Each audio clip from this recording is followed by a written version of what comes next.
Paz do Senhor, meus irmãos. Paz do Senhor, juventude. Glória a Jesus. A palavra de Deus, verso 6, capítulo 1 de Daniel. E entre eles se achavam dos filhos de Judá Daniel, Ananias, Misael e Azarias.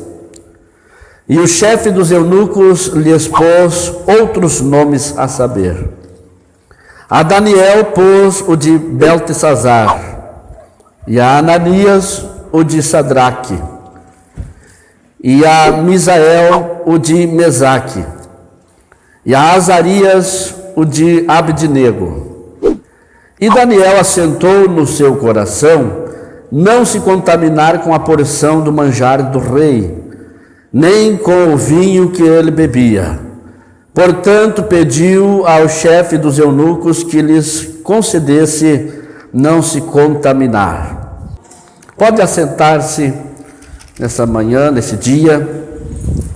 Nós estamos aqui na presença de Deus, nesse grande acampamento, aonde Deus já está falando conosco.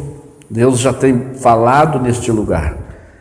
E como falou o pastor Humberto, é um lugar propício para Deus falar, para Deus mudar a nossa mente em algumas áreas.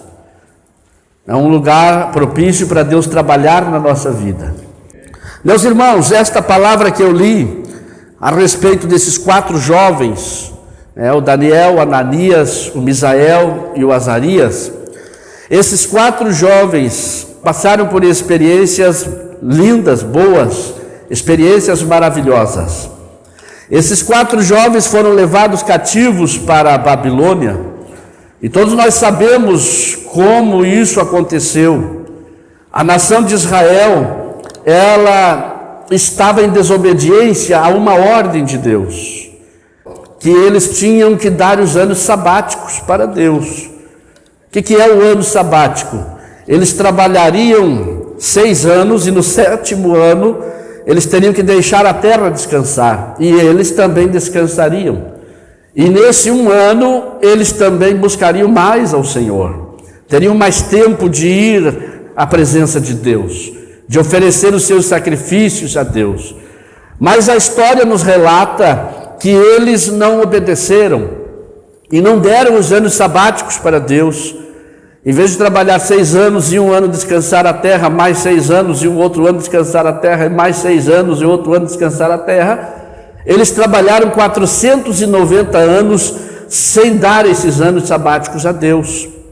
E acabaram então indo para o cativeiro. E eles então chegando lá em Babilônia, foi que aconteceu esse fato. Quando eles chegaram em Babilônia, e a primeira leva dos que chegaram lá estava então o Daniel, o Ananias, o Misael e o Azarias.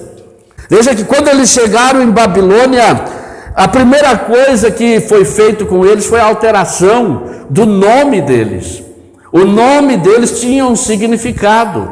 Nós sabemos que na Bíblia Sagrada, os nomes, eles eram colocados diante de uma profecia ou diante de uma revelação. Deus revelava aos pais o nome dos filhos para serem colocados, porque o nome tinha um significado. Porque o nome Daniel quer dizer Deus é meu juiz. Quando chamavam o Daniel, eles estavam glorificando a Deus. O nome dele exaltava a Deus. Então quando eles chamavam Daniel, eles estavam dizendo: Deus é meu juiz, vem cá. Deus é meu juiz, vai lá. Deus é meu juiz, tudo bom? Deus é meu juiz. E o nome de Deus estava sendo glorificado na vida de Daniel. O nome Ananias significava Jeová é gracioso. Então quando alguém chamava o Ananias, estava dizendo: Jeová é gracioso, vem aqui. Veja bem, irmãos, glorificava o nome do Senhor. O nome deles estava ligado com Deus, de maneira que a mente deles estava tomada por Deus 24 horas. Quando os pais os chamavam, já citavam o nome de Deus. Quando os parentes chamavam, já citavam o nome de Deus. Quando os amigos os chamavam, a mesma coisa. Então glorificavam ao nome de Deus. Era tão bom servir a Deus nesse lugar. estavam em Jerusalém, estavam em casa, era uma bênção. O nome Misael quer dizer: quem é igual a Deus? Quem é semelhante ao Altíssimo? Quem é semelhante a Deus? O nome dele então glorificava o Senhor da mesma forma o Azarias. O nome Azarias quer dizer: Deus é meu ajudador. Então já era um nome proferindo bênçãos, proferindo vitórias. E agora eles vão para a Babilônia. E quando eles chegam em Babilônia, a primeira coisa que o diabo faz é mudar o nome deles. A primeira coisa que Satanás faz é alterar o nome deles. Por quê? Para tentar tirar Deus da mente deles. Para tentar tirar os ensinamentos que eles aprenderam com os sacerdotes, com os profetas. Para tentar arrancar deles, ou da mente, do coração deles, o que eles haviam aprendido na sua terra.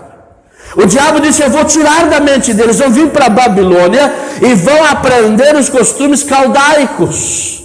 Eles vão aprender os costumes dos povos pagãos. E nós vamos mostrar para eles que eles não são nada, eles são nossos escravos.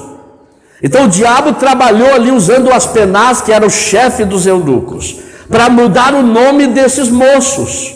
Veja bem que ele altera os nomes para fazer eles esquecerem-se da sua pátria, esquecerem-se dos ensinamentos dos seus pais, esquecerem-se do culto a Deus, esquecerem-se da oração a Deus. Tudo isso o diabo trabalhou na mente deles, ao alterar o nome deles, porque o nome de Daniel foi alterado para Beltesazar. Agora, de Deus é meu juiz, que glorificava a Deus, foi colocado o nome de um deus pagão.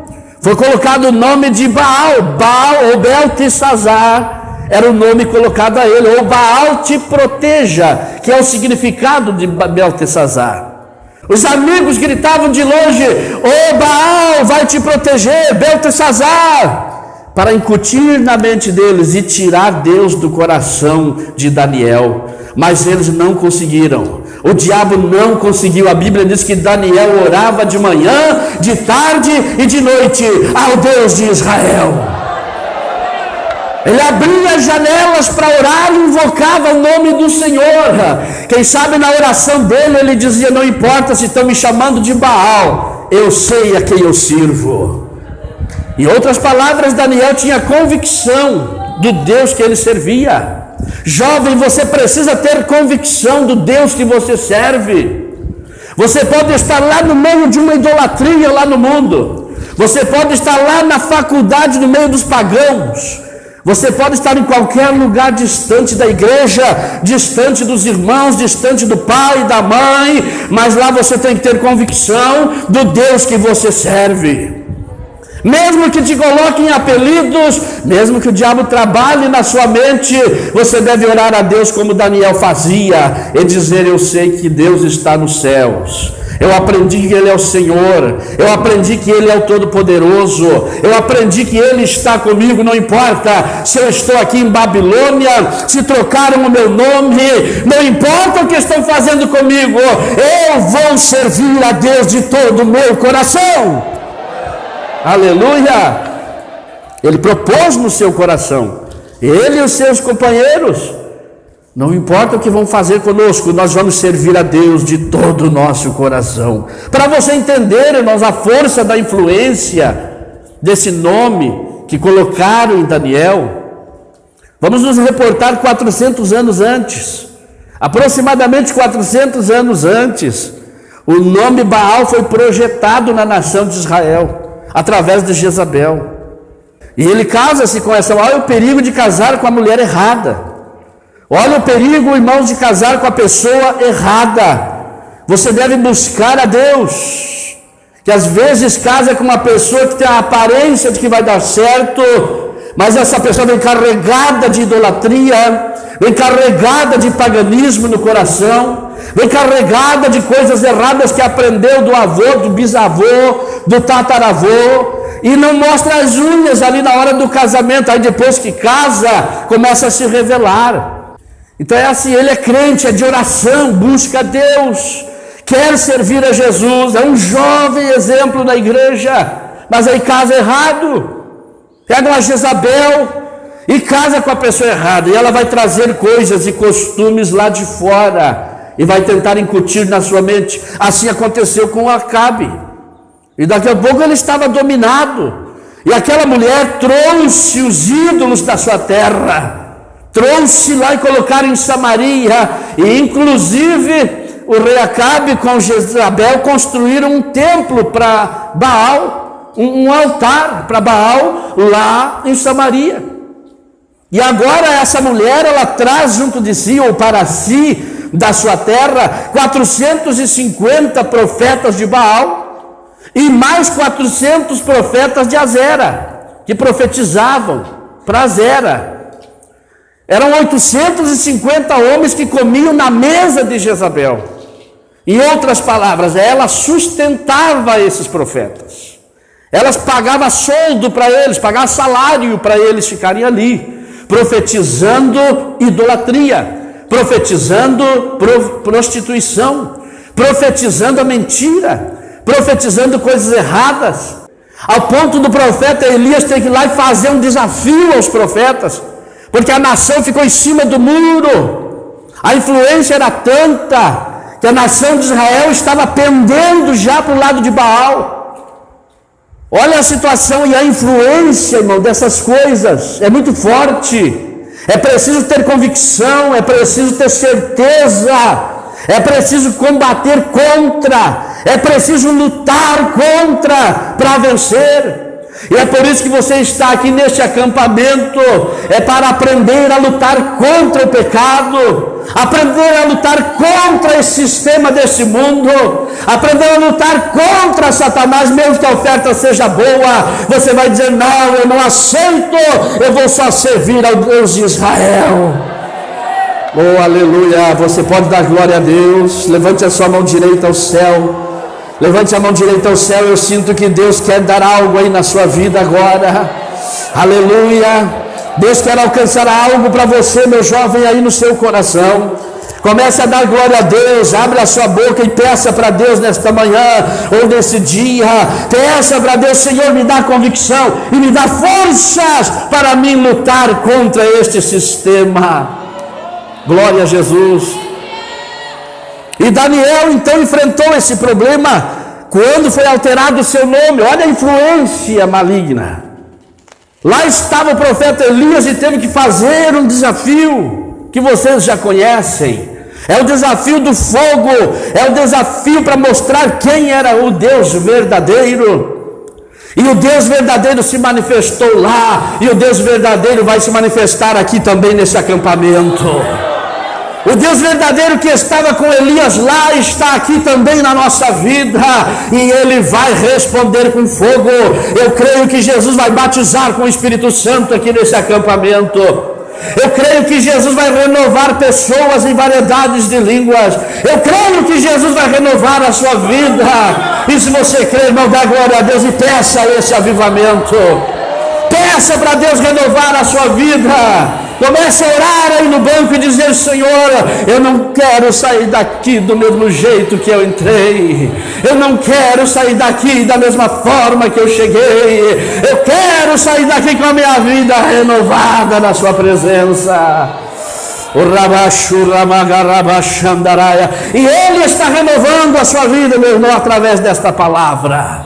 Porque a palavra é viva, ela é poderosa, ela é eficaz. Ela é misteriosa e milagrosa. Enquanto estamos pregando, ela está agindo, ela está atuando. A palavra é a única que tem condições de entrar lá nas juntas e medulas. É a única que tem condições de discernir o pensamento e a intenção do coração do ser humano. É a palavra de Deus. É a única que separa a alma do espírito. É a palavra de Deus. Alguns teólogos no passado acreditavam na dicotomia, dizendo que o homem era só corpo e espírito. Outros diziam que era só corpo e alma. Mas aí vem a palavra e diz divisão da alma e do espírito. Então a palavra decifra bem a tricotomia. e mostra que nós somos compostos de corpo, de alma e de espírito. E Deus nesse dia está tocando aí no seu corpo, na sua alma e no seu espírito. Aleluia! A palavra entra pelo corpo, vai lá no seu ouvido, pela função da audição, e ela penetra e vai entrando na alma e toca a tua emoção, e depois que passa pela emoção, chega lá no espírito, e quando chega lá dentro do teu espírito, ela começa a falar, começa a trabalhar, e começa a discernir até o pensamento e a intenção do seu coração, e daqui a pouco você está dizendo glória a Deus, aleluia, e daqui a pouco você está dizendo, Senhor, eu vou cumprir com a tua vontade, porque um dos atributos do espírito do homem se chama vontade, o outro se chama adoração, é coisas do espírito. Então essa vontade que está lá dentro do teu espírito vai brotar, ela vai florescer, ela vai aparecer mediante a audição da palavra. A palavra vai entrar e vai lá no teu espírito e vai gerar essa vontade. Vontade de orar, vontade de jejuar, vontade de servir a Deus, vontade de estar nos cultos, vontade de fazer mais a obra do Senhor, porque às vezes ficamos um pouco sem vontade. Às vezes vem a canseira, as lutas, a pressão do diabo é grande, e às vezes você até pensa, não vou fazer mais nada. Você até diz, não contem mais comigo, eu estou sem vontade, eu não quero mais fazer. Mas a palavra de Deus vai lá dentro do teu espírito, aleluia, e ele aciona a tua vontade, ele aciona lá dentro do teu espírito, e você começa a dizer, a partir de hoje eu vou fazer mais. A partir de hoje eu vou orar mais, a partir de hoje eu vou fazer, a partir de hoje, líder, conta comigo, a partir de hoje, pastor Humberto, conta comigo, a partir de hoje, conta comigo. Quem fez isso? Esse é o poder da palavra que entrou lá dentro do teu espírito. Aleluia. E eu venho aqui para te dizer, meu irmão, desse acampamento, que os demônios não são nada, que Deus é Deus no céu, é Deus na terra, e que Deus está contigo, e Ele vai te dar forças, e Ele vai te abençoar, tanto aqui quanto lá. Deus vai abençoar a sua vida por onde você passar, e vai usar a tua boca, vai usar a sua vida, e você vai influenciar por onde você passar. Aonde você passar, a bênção de Deus vai passar junto com você. Aonde você entrar, a bênção de Deus entra junto contigo. É Deus quem controla a minha vida, é Deus quem controla a sua vida. E se você colocar tudo isso nas mãos de Deus, Deus vai pelejar por você. Ah, pastor, mas o meu patrão é bravo. Não tem bravo com Deus, meu irmão. Ah, pastor, mas o meu professor, ele é ateu. O senhor não conhece o meu professor. O teu professor é que não conhece o Deus que você serve. O Deus que você serve, irmão, é poderoso, e é Ele que controla todas as coisas. Você pode dar glória a Deus por isso? É Ele que controla todas as coisas. Deus está decidindo a tua vida, jovem. Ele está no comando da sua vida, moço. Ele está dirigindo todas as coisas para ti. Só não saia da presença dEle. Só não saia dos propósitos de Deus. Permanece na porta, permanece orando, buscando a direção do Altíssimo. E se você estiver debaixo da proteção dEle, Ele vai cuidar do teu casamento, vai cuidar do teu emprego, vai cuidar do teu salário, vai cuidar do teu ministério, vai cuidar da tua chamada, vai cuidar da sua família, e você será próspero na terra. Você crê nisso, irmão? Glória a Deus. Então Daniel propôs no seu coração em não se contaminar, mesmo que o nome dele foi alterado para Baal, te proteja.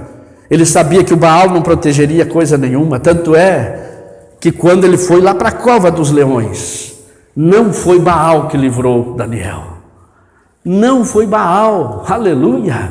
Para surpresa dos babilônicos, quando veio o Nabucodonosor, veio na porta da caverna lá e gritou para Daniel: ó Daniel, porventura o Deus que tu serve, olha a palavra dele, O Deus que tu serve te livrou. E ele gritou lá de baixo: vive, ó Rei, para sempre. O Deus que eu sirvo me livrou da boca dos leões. Então o jovem, irmão, que propõe no seu coração em ser fiel a Deus, mesmo num sistema corrompido, mesmo num sistema mundano, mesmo num sistema idólatra que eles estavam lá em Babilônia, Deus honra a fé desse jovem e o abençoa em todas as áreas. E Daniel se tornou um grande estadista, se tornou conselheiro do rei.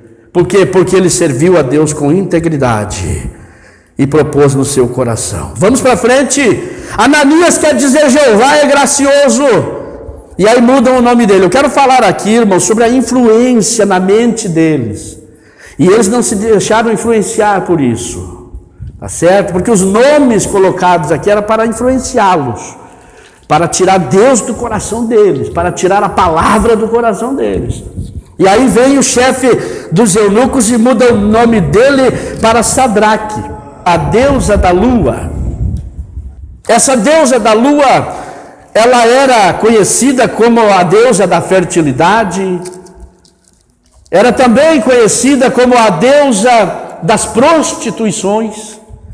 Inclusive alguns diziam que ela era a protetora das prostitutas. Essa deusa da lua, que era muito venerada por aqueles povos, principalmente pelos babilônicos. Dentre tantos deuses tinha esse. E aí chamaram Ananias e o teu nome não vai ser mais Jeová é gracioso, o teu nome será a deusa da lua. Você imagina isso, irmão? Agora começam a chamar ele para cá e para lá. Ô deusa da lua, vem cá. Ô deusa da lua, vai lá buscar para nós aquele pedaço de madeira. Ó deusa da lua, temos uma reunião amanhã às 15h. Imagina, irmão, o nome dele, a vergonha que ele estava passando. Só que ficou só no exterior, porque lá dentro da mente dele ele propôs: não vou me contaminar, não vou me influenciar com esse nome. Eu sei que essa deusa é a deusa das prostituições, é a deusa da lua. Veja bem, meus irmãos, o que estava incutindo ali na mente, tentando incutir na mente de Ananias?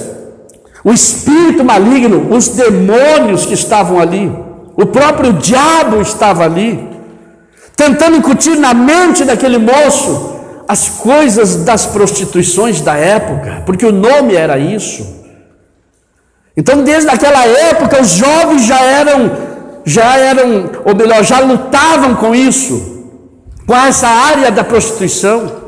Imagina quantos espíritos malignos não cercaram a vida de Ananias: espírito de adultério, espírito de lesbianismo, espírito de homossexualismo, enfim, espírito de prostituição, espírito de sodomia, e por aí vai. Eram só demônios, o nome deles era só demônios, mas eles permaneceram firmes. E outra coisa que eu quero falar aqui é que aqueles jovens ali, meus irmãos, não tinham nenhum líder de jovens para ajudar eles. Mas você hoje tem aqui um líder de jovens que te ajuda. Ore pelo seu líder de juventude, ore por teu superintendente de juventude, ore pelo seu pastor, ore por eles, meus irmãos, porque você tem, eles não tinham um líder para ajudá-los, eles não tinham uma igreja ao redor deles, porque a nação de Israel já estava se corrompendo, indo para o caminho da idolatria. Então veja que não era fácil, mas Deus deu graça para eles. Agora você tem aqui o seu líder, tem o teu superintendente, você tem o seu pastor, você tem uma igreja ao redor de si que está orando por você, você tem os teus pais que lutam por sua vida. Valorize o seu pai, valorize a sua mãe, e jamais o chame de velho quadrado, essa velha quadrada, jamais o chame disso, irmão. Respeite o teu pai e a tua mãe, porque ele vela por tua alma. Você tem batismo com o Espírito Santo, você tem os dons espirituais para você exercer, você tem os teus líderes, teus pastores, você tem os seus pais. Então, irmão, atente bem para isso, olhe bem para eles, escute eles. Então se apega nisso e se apega na palavra. E Daniel foi vencedor porque Deus o ajudou. Ananias foi vencedor porque Deus o ajudou. Embora o nome que foi dado a ele, como falei, era nome de prostituições. Espíritos malignos rondavam a mente. Mas ele foi mais do que vencedor, ele venceu. Aleluia. Tanto é que ele teve tamanha convicção que ele não se dobrou, embora que veio a notícia lá: se não se dobrar, vai para a fornalha ardente. Não importa o que vai acontecer comigo, eu vou ficar na minha posição. E Deus honrou a posição desses moços aqui. Então, meu irmão, nesta tarde, saiba disso: Deus vai honrar a tua posição. Vai depender do teu posicionamento diante de Deus. Vamos prosseguindo, a hora está avançando. O nome Misael, quem é igual a Deus? E aí eles mudam o nome dele para Mesaque. O nome Mesaque quer dizer sentido ignorado, ou sem direção. Agora, de um homem que o nome dele glorificava a Deus. Quando chamavam ele, diziam: quem é igual a Deus? Quem é igual a Deus? Vem cá. Quem é igual a Deus? Olha aqui. Então glorificava o nome de Deus. Ao ouvir o nome dele, era uma exaltação a Deus. Estava ligado com Deus. E agora vem um nome oposto. É um nome dizendo sentido ignorado, ou moço sem direção. E os espíritos malignos vieram sobre ele também, que com certeza quiseram deixar ele sem direção. E é isso que o diabo quer fazer com a juventude. É isso que o diabo quer fazer com o crente.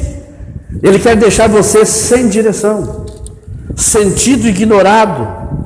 Sabe, quando o jovem não tem uma direção na vida, ele não sabe que curso vai fazer na faculdade, ele não sabe o que vai fazer da vida, se fica crente ou não, ele não sabe se vai no culto ou não vai.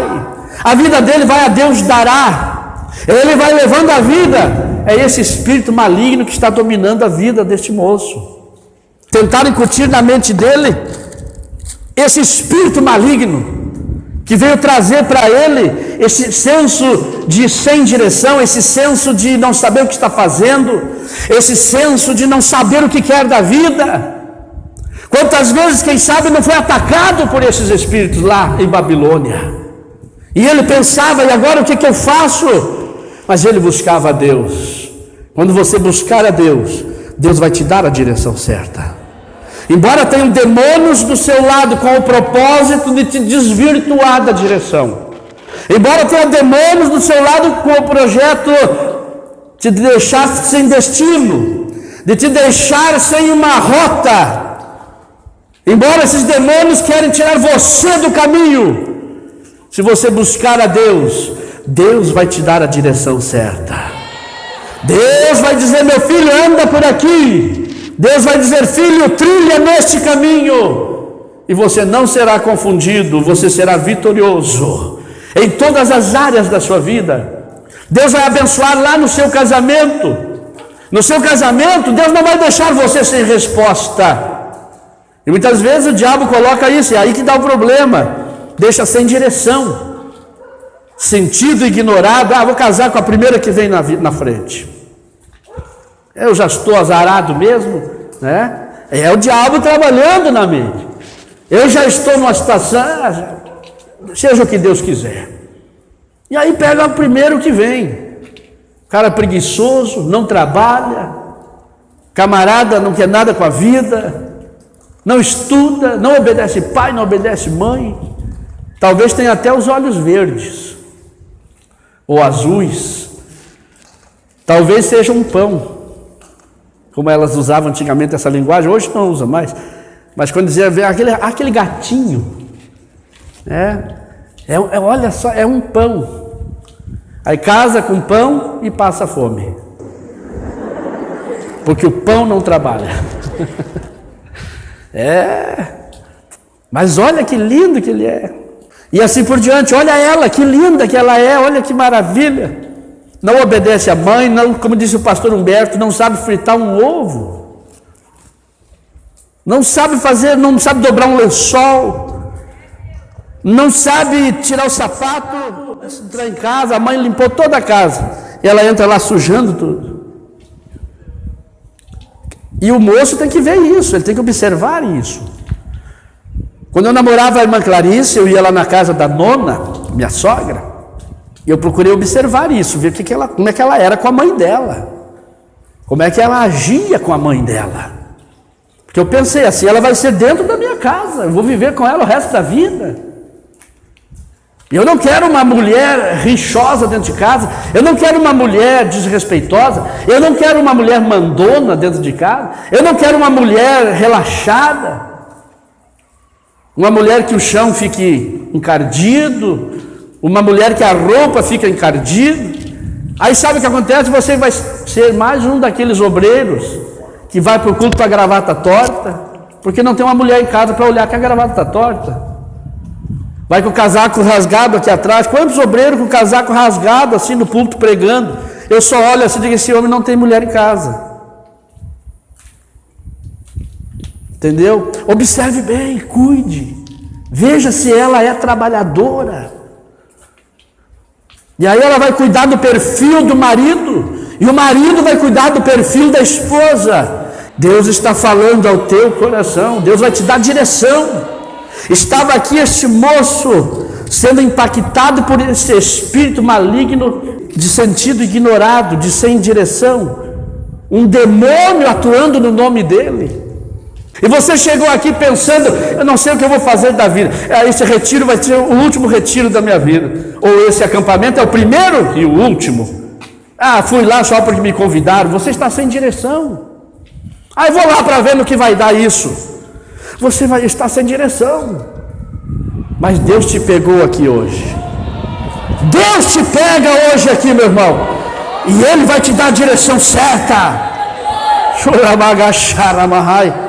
Sinta Deus aí pegando você, meu irmão, e você não ficará sem direção. Você não foi gerado para ser colocado nas mãos do diabo, não. Você não foi gerado para estar neste mundo perdido. Você foi gerado para estar aqui dando glória a Deus. Você foi gerado para servir a Deus. Você foi gerado para estar na casa de Deus. Oh, aleluia! E Deus está falando, e Deus está trabalhando. Então muda as atitudes. Faça como fez o Misael. Mudaram o meu nome, estão influenciando a minha vida, os demônios estão me atacando, mas eu vou permanecer firme. Deus vai falar comigo. Irmão, esses dias um moço me perguntou, pastor, como é que se sabe o que Deus quer da gente? Pastor, como é que a gente sabe a chamada, a vocação, o que é para mim ser na vida? Aí eu vi que esse moço estava sem direção. Como é que se sabe, irmãos? Como é que se faz para saber? Só tem um caminho. É ir falar com o dono da chamada. É ir falar com ele. Entra para a oração.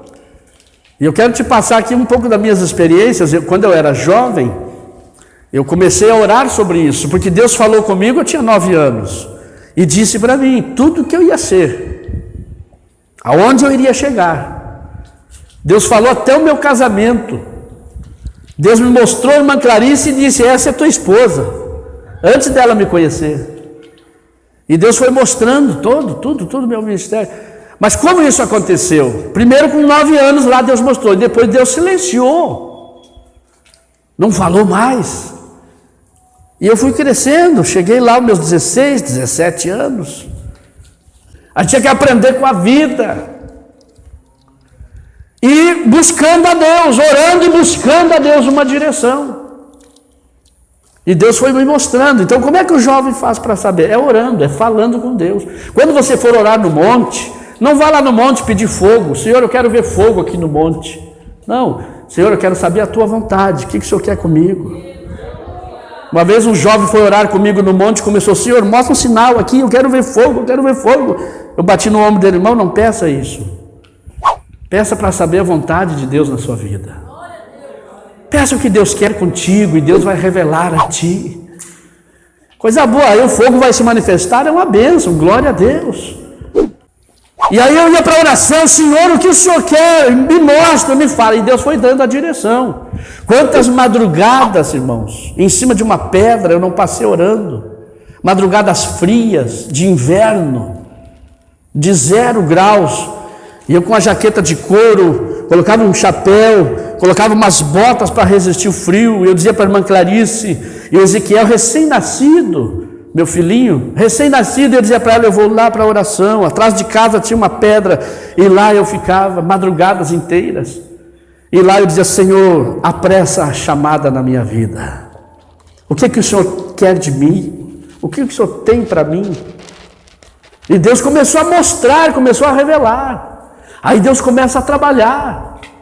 E eu lembro-me que eu fui num congresso, e nesse congresso, voltando desse congresso, Deus me mostrou o Ministério Restauração, sem antes existir o Ministério Restauração. Nem existia o Ministério Restauração, era 1991. E Deus me mostrou, eu voltava naquela excursão, e eu estava dentro do ônibus, lá no último banco. E a mãe da cantora Jussara Marques, aquela cantora que gravou o CD e canta aquele hino Vale a Pena Sonhar, alguém que conhece? A mãe dela foi arrebatada dentro do ônibus. E caiu aquele fogo dentro do ônibus. E aí me chamaram: Eliseu, estão te chamando lá na frente. E aí quando eu chego na frente daquela irmã, que eu olho nos olhos dela, eu vi Jesus no olhar dela. E ela olhou bem para mim, pastor Humberto, e disse assim: grave bem o que eu vou te dizer, Eliseu. Está nascendo uma chama no Rio Grande do Sul, é bem pequenininha. É um foguinho pequeno que está nascendo. Mas esse fogo vai se tornar uma fogueira. Em 91. Olha aí. Era bem pequenininho o foguinho. E vai começar, vai se alastrar pelo Brasil, dizia a irmã para mim, e pelo mundo todo. E você vai fazer parte desse movimento. Levante a mão para dar glória a Deus, meu irmão. Olha aí Deus falando, Deus fala, Deus dá a direção certa. E aí você não fica no sentido ignorado, como o nome dele era, o Misael. Você não fica sem rumo, não. Deus te dá direção, Deus vai usar alguém, Deus vai falar com alguém, e você vai estar dentro do projeto de Deus. Oh, aleluia! A influência vem, mas você deve permanecer firme e dizer: eu vou permanecer na palavra. Eu vou permanecer naquilo que eu tenho aprendido. Não vou me dobrar. Mas vai para a fornalha ardente. Isso vai vir a perseguição. Vai vir a crítica. O que vão dizer de ti não interessa. Eu vou permanecer na palavra de Deus. Comece a orar uns pelos outros. Vai orando. Ore. Ore. Deus está usando a tua boca. Ore.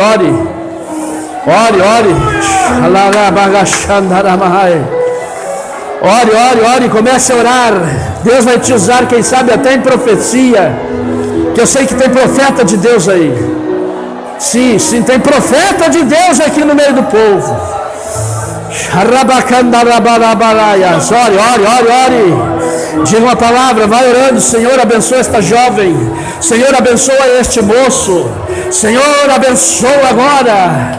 Em nome de Jesus, em nome de Jesus. Abençoa. Ore forte. Use a força que Deus te deu.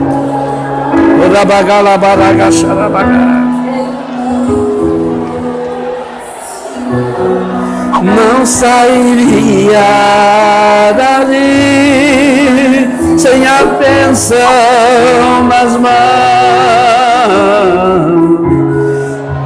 Olá bagaxalarabagalarabaraia. O anjo lhe tocou.